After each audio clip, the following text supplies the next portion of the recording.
और अब देवभूमि की खबरों का समय हो चुका है। हिमालयी सीमाओं की सुरक्षा को लेकर के देहरादून में एक अहम मंथन हुआ, जिसको लेकर क्लेमेंट टाउन में संगोष्ठी का आयोजन किया गया, जिसमें राज्यपाल lieutenant general retired Gurmeet Singh शामिल हुए। और इस दौरान राज्यपाल ने यह कहा कि बदलते सुरक्षा हालातों को देखते हुए अब केवल सेना नहीं बल्कि नागरिक प्रशासन और समाज के साझा कोशिशों से ही सीमाओं को मजबूत किया जा सकता है। राज्यपाल ने कहा कि हिमालय केवल एक भौगोलिक सीमा नहीं बल्कि रणनीति देखने की शक्ति से बेहद संवेदनशील क्षेत्र है। वहीं कार्यक्रम में मुख्यमंत्री पुष्कर सिंह धामी ने कहा कि सीमांत क्षेत्रों में सामुदायिक विकास पर सरकार का फोकस है।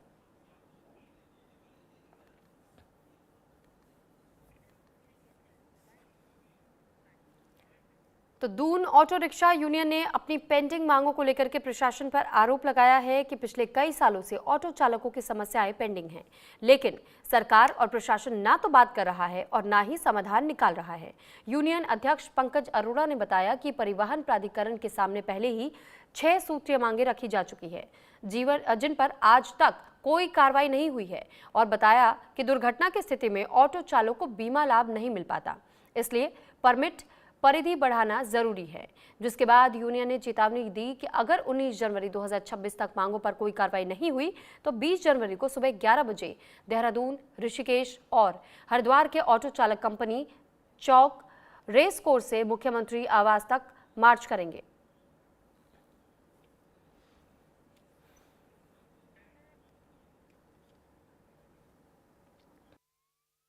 वार्तालाप के लिए बुलाएंगे तो जो आज मुद्दे रखे जा रहे हैं वो उनसे डिस्कस किया जाएगा। जब अगर बात नहीं बनेगी वो तब की बात है। अभी तो उसमें दरवाजे खुले हुए हैं बातचीत के। ऐसा नहीं है कि सरकार के हम एकदम विरोधी हों। उसमें बहुत सारे आरटीओ वगैरह जो यहाँ पे पहले जो पूर्व में आरटीओ रह चुके हैं, हरिद्वार आरटीओ सुनील शर्मा, और यहाँ पे आरटीओ के जो सेक्रेटरी भी रह चुके हैं, तो उन्होंने हरिद्वार में अच्छा ई रिक्शा के प्रति अच्छा काम किया है। तो ऐसे ही और भी जो लोग हैं उनको इस दिशा में प्रॉपर स्टडी करके काम करना चाहिए। 19 जो गलत हो उसके लिए 19 जनवरी तक हम वेट कर रहे हैं, अगर वार्ता हो जाए, क्योंकि हमने भी पहले उससे पहले 15 दिन की वार्ता के लिए दी, नहीं हुई, फिर हमने ये घेराव की बात करी है। अगर 19 तारीख तक भी हमारी वार्ता हो जाती है तो हम इस जो हमने घेराव करना है मुख्यमंत्री आवास का, तो उसको स्थगित कर देंगे। तो प्रयागराज महाकुंभ 2025 के दौरान उत्तराखंड एसडीआरएफ ने अपनी कुशलता और समर्पण से महत्वपूर्ण भूमिका निभाई। उत्तर प्रदेश सरकार के विशेष अनुरोध पर उत्तराखंड की एसडीआरएफ टीम को महाकुंभ में तैनात किया गया था, जहां संगम नोज में टीम ने ड्यूटी निभाई और इस दौरान एसडीआरएफ के जवानों ने रेस्क्यू ऑपरेशन, इलाज, लापता श्रद्धालुओं की खोज और कई राहत कार्यों में योगदान दिया। उत्तराखंड में पुलिस मुख्यालय के मुख्य प्रवक्ता सुनील कुमार मीणा ने प्रेस कॉन्फ्रेंस में बताया कि एसडीआरएफ की सराहनीय सेवाओं को देखते हुए राज्य सरकार ने टीम को प्रोत्साहित किया है। बेहतर काम करने के लिए एसडीआरएफ के जवानों को मेडल प्रदान किए गए हैं।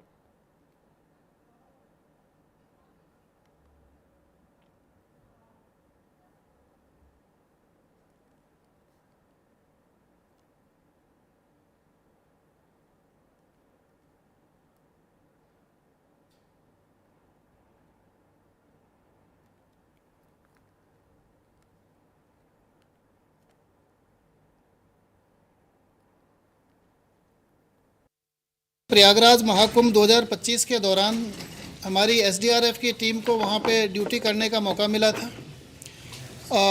यूपी गवर्नमेंट के विशेष अनुरोध पे हमारी एसडीआरएफ की टीम वहाँ पे गई थी और वहाँ पर हम लोगों की फोर्स ने बहुत ही अच्छा काम किया, बहुत ही मेहनत से काम किया। हमारी एसडीआरएफ ने जो बिल्कुल ख़ास जो संगम नोज था उस पे इन लोगों की ड्यूटी रही। रेस्क्यू कार्यों में, जो प्राथमिक उपचार में, लापता श्रद्धालुओं को ढूंढने में और समन्वित जो रेस्क्यू कार्य किए गए थे वहाँ पे, उसमें बहुत ही महत्वपूर्ण भूमिका का हमारी एसडीआरएफ की टीम के द्वारा निर्वहन किया गया था, जिसकी वजह से इसको राज्य सरकार द्वारा इसके ऊपर प्रोत्साहन किया गया। उनको ड्यूटी के लिए जो है प्रदेश सरकार के द्वारा रिवार्ड किया गया। तो बीते 3 महीनों से बारिश न होने के कारण चंपावत के लोहा घाट में फसलें पूरी तरह सूखने की कगार पर पहुंच चुकी हैं, जिस कारण किसान काफी मायूस हैं। किसानों की रोजी रोटी पर संकट छा गया है, जिसको लेकर के लोहा घाट के किसान और किसान संगठन के जिलाध्यक्ष ने बताया कि 3 महीने से बारिश न होने के कारण उनकी फसलें पूरी तरह सूख गई हैं। किसानों ने ये कहा, एक तो जंगली जानवरों का खतरा, ऊपर से मौसम की मार से इलाके के किसान काफी परेशान हैं। किसानों ने शासन प्रशासन से जिले के सूखाग्रस्त घोषित करने की मांग की है और वहीं क्षेत्र वासियों ने यह भी कहा है कि उन्होंने ये पहला दिसंबर का महीना देखा जिसमें ना तो बर्फ पड़ी और ना बारिश हुई।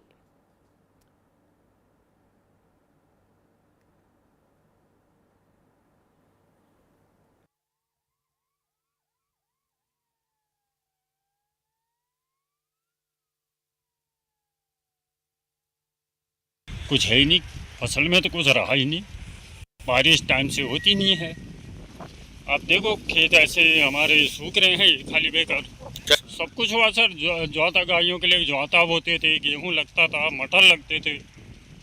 आज देखो आज खेतों में कुछ है नहीं। अब तो मतलब आदमी क्या करेगा आदमी। और लहसुन देखो आज ऐसे सूख रहा है, ये नीचे से कीड़ा खा रहा है इसको। लहसुन भी हमारा बिल्कुल ही खत्म हो चुका है ना अभी। बारिश न होने की वजह से हमारे काश्तकारों को काफ़ी नुकसान हो रहा है। और एक और जहां हमारी लहसुन प्याज की जो फसल अभी बोई जा रही है और उसके लिए पानी की आवश्यकता है, लेकिन पानी बरस नहीं रहा है। बहुत समय से यहाँ पर बारिश नहीं हुई है, जिससे काश्तकारों को काफ़ी नुकसान होने की संभावना है। और साथ ही यहाँ पर जो गेहूँ की फसल है, आपने देखा होगा कि गेहूँ बिल्कुल मुरझा चुका है। और इसी प्रकार अब आने वाला सीजन जो था और वो भी प्रभावित हो रहा है, क्योंकि बारिश न होने की वजह से आलू के खेत तैयार नहीं किए जा रहे हैं। बारिश ने जो हद कर दी है, इस बार किसानों की सारी फसल जो है चौपट हो चुकी है। जैसे पहले तो हमने जैसे लहसुन लगा था, मेन लहसुन से शुरू करता हूँ मैं। लहसुन हो गया, मूली, प्याज और ये आपका पालक है, ये हरी फसल जितनी भी है सारी चौपट हो चुकी है। और उसके बाद मैंने फिर गेहूँ बोए हैं, गेहूँ है, मसूर है, सरसों है, दलहनी फसल जितनी है सब बोई हैं। मतलब इस बार उगने का ना नाम है ना कुछ, बगैर बारिश का कुछ होना है नहीं। बारिश होती तो वो उगते वो कुछ भी होता, लेकिन इस बार जो है ना उगी है। कहीं कहीं अगर उग भी गए हैं तो वो सूखे के मार से झेल रहे हैं। तो वहीं सितारगंज के शक्ति फार्म इलाके के कथावाचक रामचंद्र राय पर 2 अज्ञात बदमाशों ने हमला कर दिया, जहां पर बदमाशों ने कथावाचक पर फायरिंग भी की, जिसके बाद से पीड़ित ने शोर मचाया और इसके बाद हमलावर वहां से फरार हो गए। जिसके बाद उन्होंने पुलिस को सूचना दी। सूचना मिलते ही मौके पर पहुंची पुलिस मामले की जांच में जुट गई है। वहीं घटना की सूचना मिलते ही पक्ष विपक्ष के जनप्रतिनिधि और आसपास के लोग कथावाचक के घर पहुंचे और उनका हाल जाना। वहीं नगर पंचायत अध्यक्ष सुमित मंडल का ये कहना है कि पुलिस ने आरोपी हमलावरों की जल्द गिरफ्तारी का आश्वासन दिया है। साथ ही जनप्रतिनिधियों ने कहा कि हमारी पार्टी अलग अलग हो सकती है, लेकिन इस घटना की निंदा करते हैं और कथावाचक रामचंद्र राय के साथ हैं।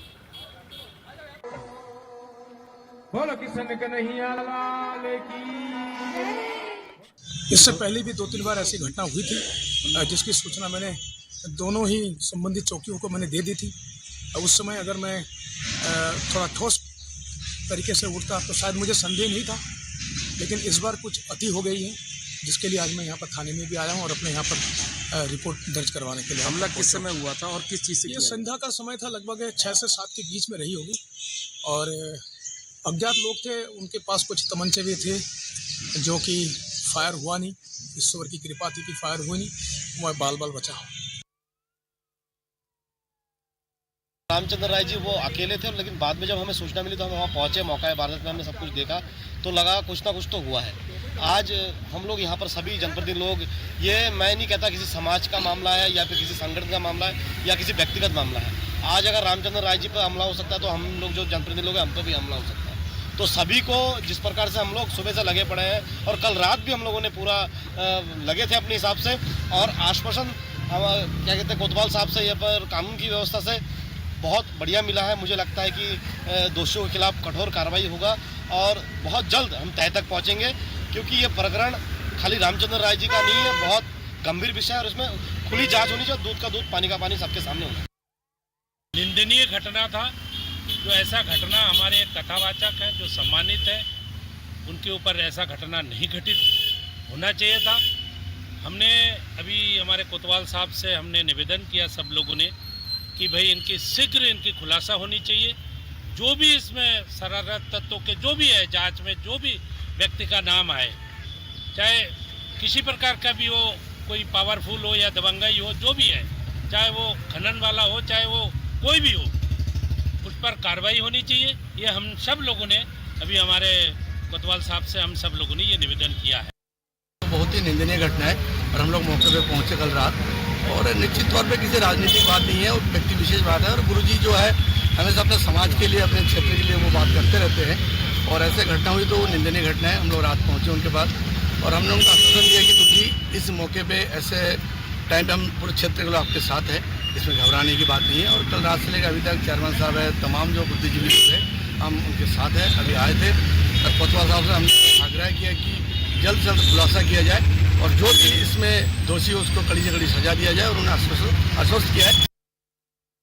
हमारे कथावाचक श्री रामचंद्र जी पे जो हमला हुआ है ये बड़े निंदनीय है, और हमारे क्षेत्र शक्तिपारा में एक शांतिप्रिय क्षेत्र है। हम चाहते प्रशासन से मांग कर रहे हैं, और माननीय कोतवाल साहब से बात हुई है, उन्होंने कहा कि तत्काल इस पर जो है कार्रवाई करके जो दोषी है उनके खिलाफ कठोर कार्रवाई किया जाएगा और सलाखों के पीछे होंगे। और शक्तिपारम क्षेत्र शांतिप्रिय है, जो आप कह रहे हैं कि जो है इस प्रकार का मामला नहीं होना चाहिए, ये वास्तविकता है कि ये सामाजिक प्राणी है, समाज के लिए बोलते हैं, लेकिन मुझे लगता है कि जो है इनके ऊपर 2-3 बार भी हमला हो चुका है, ये कह रहे हैं, तो कुछ ना कुछ सत्यता इसमें होगी, तो इसके लिए जांच हो रही है। जांच के बाद ही पता चलेगा, और पूरे शक्तिपारम वाले और जो भी हमारे बंगाली समाज के लोग हैं, दूसरे समाज के लोग सब हम रामचंद्र जी के साथी हैं।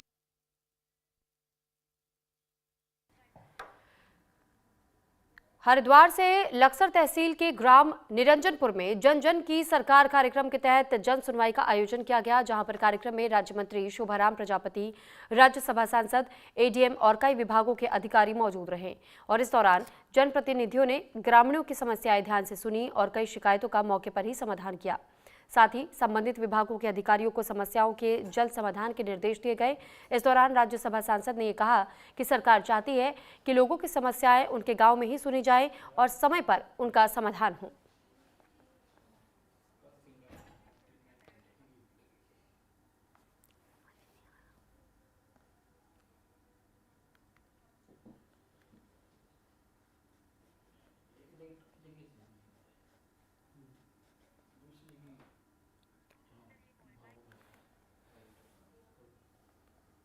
हमारी समस्या है, एक तो सरकारी ट्यूबवेल है 2, एक निरंजनपुर में, एक डूंगरपुर में। निरंजनपुर की तो 1 साल से बंद पड़ी है, ट्रांसफार्मर नहीं है, गुलाबे फुटे पड़े, किसान परेशान है। उस समस्या को लेकर हम यहाँ पहुंचे। अब वो हल होगी नहीं होगी वो तो अधिकारी जाने। अधिकारी ने क्या आश्वासन दिया है, क्या लग रहा है? आश्वासन दिया है कि हम उनको ठीक करवा देंगे।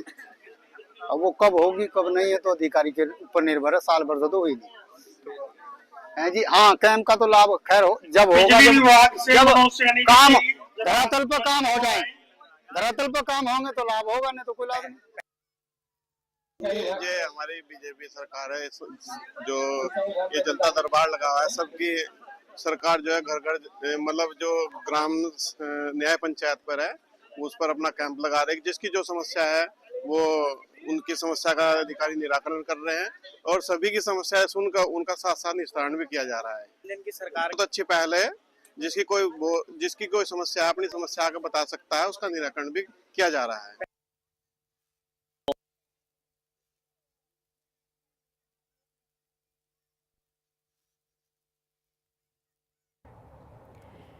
तो वहीं रुड़की के मंगलौर में खेल महाकुंभ के तहत विधायक चैंपियनशिप ट्रॉफी 2026 का शुभारंभ किया गया, जहां कार्यक्रम का उद्घाटन विधायक वीरेंद्र जाति ने फीता काटकर किया। प्रतियोगिता में खिलाड़ियों ने कई खेलों में बढ़ चढ़ करके हिस्सा लिया और पहले, दूसरे और तीसरे स्थान प्राप्त करने वाले खिलाड़ियों को विधायक वीरेंद्र जाति ने मेडल पहनाकर सम्मानित किया। इस मौके पर विधायक वीरेंद्र जाति ने यह कहा कि पहली बार आयोजित हो रही विधायक चैंपियनशिप ट्रॉफी को लेकर के खिलाड़ियों में खास उत्साह देखने को मिल रहा है।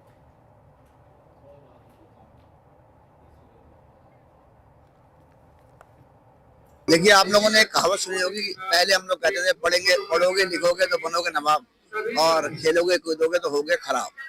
वो हमारी माननीय जो मुख्यमंत्री जी हैं, जो हमारी माननीय खेल मंत्री जी हैं, उन्होंने इस पूरे फ्रेज का मीनिंग ही चेंज कर दिया। उन्होंने ये साबित कर दिया है कि अगर आप खेलेंगे कूदेंगे तो भी आप कामयाब हो सकते हैं। बहुत ही सौभाग्य का विषय है कि अलग अलग नामों से खेल महाकुंभ कभी सांसद खेल महोत्सव, कभी विधायक चैंपियन ट्रॉफी, अलग अलग नामों से सबका उद्देश्य एक है, जो हमारे छात्र छात्राएं हैं वो निखर कर सामने आए, इस प्रदेश और देश का नाम रोशन करें। सबका एक ही उद्देश्य है, स्वस्थ शरीर में ही स्वस्थ मस्तिष्क निवास करता है। जो बच्चे अच्छा खेलते हैं वो स्वस्थ रहते हैं, और स्वस्थ हमारा आधार है। अगर स्वस्थ जीवन होगा तो स्वस्थ मस्तिष्क होगा, हम अच्छा काम कर पाएंगे, अच्छा सोच पाएंगे। खेल बहुत ही जरूरी है, युवाओं के लिए कहो या फिर जो खेल में प्रतिभागी हैं सबके लिए, और खेल वास्तविकता में आवश्यक है, खासकर हमारे बच्चों के लिए। खेल के प्रति प्रतिस्पर्धा की भावना, और उसी प्रतिस्पर्धा की भावना के तहत यहाँ चैंपियंस ट्रॉफी का आयोजन आज नेहरू राष्ट्रीय इंटर कॉलेज में हुआ है। और ये स्पोर्ट्स जैसी गतिविधियां, शारीरिक श्रम, ये जीवन का भी बहुत ही महत्वपूर्ण अंग है, शारीरिक स्वास्थ्य के लिए भी बहुत बेहतर है, और हमारे देश का नाम रोशन यही बच्चे आगे भविष्य में करेंगे।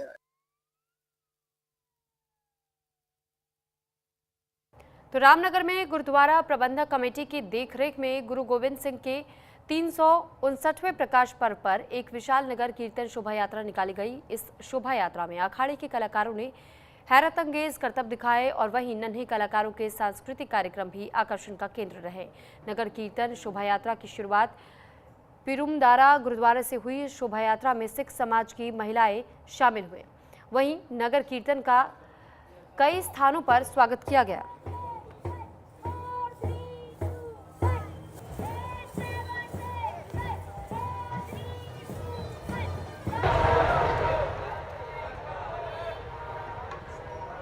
प्रकाश उत्सव पर हर बार जो है प्रकाश उत्सव से पहले प्रभात फेरियां निकालते हैं, और आज जो है उनका बहुत भव्य नगर कीर्तन यहाँ पर निकल रहा है, जो कि पीरुमदारा गुरुद्वारा कमेटी से निकलकर रामनगर प्रबंधक कमेटी गुरुद्वारा में खत्म होगा। और एक साल की भांति इस बार रैली नहीं, ये गुरु का नगर कीर्तन है, जो गुरु गोविंद सिंह जी के प्रकाश उत्सव के उपलक्ष्य में निकाला गया है, जो पीरुमदारा से चलकर रामनगर गुरुद्वारा तक आता है। ये हमारी गुरु गोविंद सिंह जी के लिए ही उनके जन्म उत्सव के उपलक्ष्य में निकाला जाता है। नैनीताल में पिछले कुछ समय से होटल, रिजॉर्ट और होम स्टे कारोबार करने वालों की संख्या में बढ़ोतरी देखने को मिली है, जहां पर ग्रामीण क्षेत्रों और कस्बों में कई लोग पर्यटन विभाग की परमिशन के बिना होटल और होम स्टे चला रहे हैं। ऐसे में लोग पर विभाग ने सख्ती करनी शुरू कर दी है। जिला पर्यटन विकास विभाग की ओर से बीते साल 3 महीने में ऐसे 22 होटल और होम स्टे का चालान कटा है, जबकि 10 होम स्टे को नोटिस जारी किया गया है। जिले में तेजी से बढ़ते हुए पर्यटन कारोबार के चलते बिना परमिशन होटल और होम स्टे चलाने वालों की संख्या भी लगातार बढ़ती जा रही है। जिला पर्यटन अधिकारी ने बताया कि पर्यटन विभाग ने ऐसी अवैध पर्यटन इकाइयों के खिलाफ कार्रवाई की तैयारी शुरू कर दी है।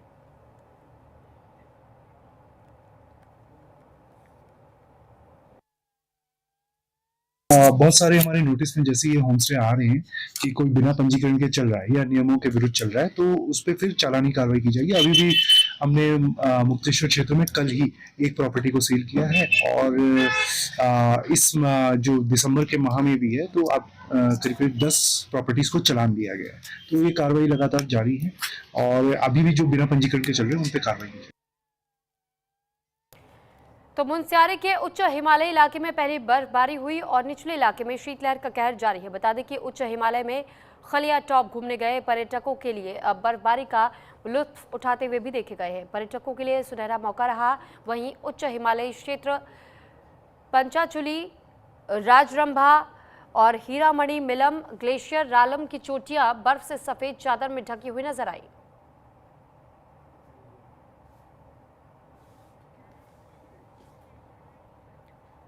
उत्तराखंड में बीजेपी का संगठन लगातार मजबूत होता नजर आ रहा है। देहरादून में प्रदेश कार्यालय में आयोजित कार्यक्रम के दौरान कई बीडीसी मेंबर और पार्षदों ने बीजेपी की सदस्यता ग्रहण की।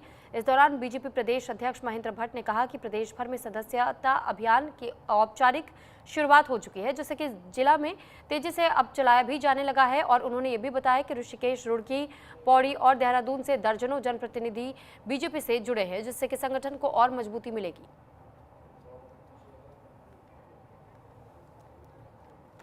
हमारे दल से पौड़ी जिले के 3 प्रमुख, पौड़ी के खास पौड़ी जो ब्लॉक है उसकी ब्लॉक प्रमुख श्रीमती स्मिता नेगी जी ब्लॉक प्रमुख, श्रीमती अर्चना तोपवाल जी जो हमारी ज्येष्ठ प्रमुख है वहाँ की, और नीरज असवाल जो कनिष्ठ प्रमुख है, तीनों ने और उनके साथ 6 बीटीसी मेंबरों ने आज भारतीय जनता पार्टी संस्था ली है।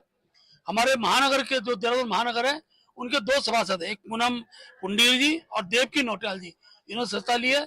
बड़ी संख्या में अभी ऋषिकेश जनपद के, हमारा संगठन जनपद है ऋषिकेश, उसके भी सभासद आज बीजेपी ज्वाइन कर रहे हैं। इसके तुरंत बाद उनका ज्वाइनिंग का कार्यक्रम है और रुड़की से भी बड़ी संख्या में भारतीय जनता पार्टी ज्वाइन करने के लिए कार्यकर्ता जो दूसरे दलों के वो पार्टी के अंदर सदस्यता ले रहे हैं।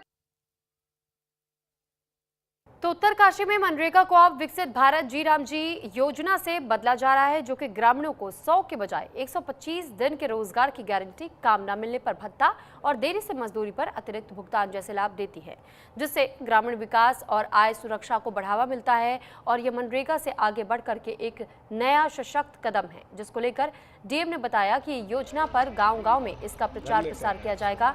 इससे गाँव का पलायन रुकेगा।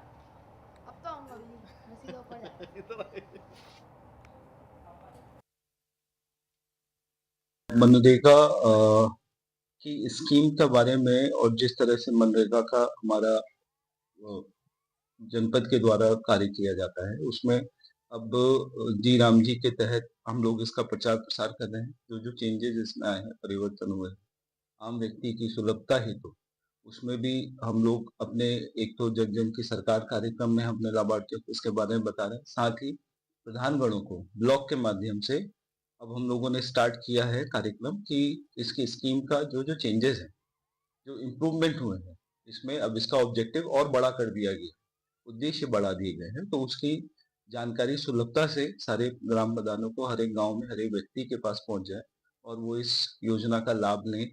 इस पे हमने काम स्टार्ट कर दिया है। योजना थी, पहले चल रही थी मनरेगा योजना, उसका नाम बदलकर सरकार ने जी राम जी योजना कर दी है। तो ये अच्छा कदम है और इसमें सबसे बड़ा बात यह है कि इसका उद्देश्य भी बड़ा है और सबसे महत्वपूर्ण बात है कि इसमें ग्रामीणों को पहले 100 दिन का रोजगार मिलता था, अब 125 दिन का रोजगार मिल रहा है। तो ये बड़ी बात है और इसके लिए सरकार का धन्यवाद है और हम सरकार की प्रशंसा करते हैं कि ऐसी योजनाएं जो कि ग्रामीणों के हित में हो, ये लागू होनी चाहिए। और वहीं दूसरी तरफ हरिद्वार के एक निजी होटल में लघु उद्योग भारती ने उद्यमी समागम कार्यक्रम का भव्य आयोजन किया और इस कार्यक्रम का उद्देश्य छोटे और बड़े उद्योगों को संगठित करना है, उद्यमियों को नवीन नीतियां और अवसरों, साथ ही चुनौतियों से अवगत कराना, साथ ही आत्मनिर्भर भारत के संकल्प को सशक्त बनाना है। कार्यक्रम में पूर्व मुख्यमंत्री त्रिवेंद्र सिंह रावत मुख्य अतिथि के रूप में रहे। इस दौरान सांसद त्रिवेंद्र रावत ने यह कहा कि छोटे उद्योग अर्थव्यवस्था की रीढ़ हैं और छोटे उद्योग भारतीय उत्तराखंड का सबसे मजबूत संगठन, जो उद्यमियों की राष्ट्रीयता से जुड़ता है।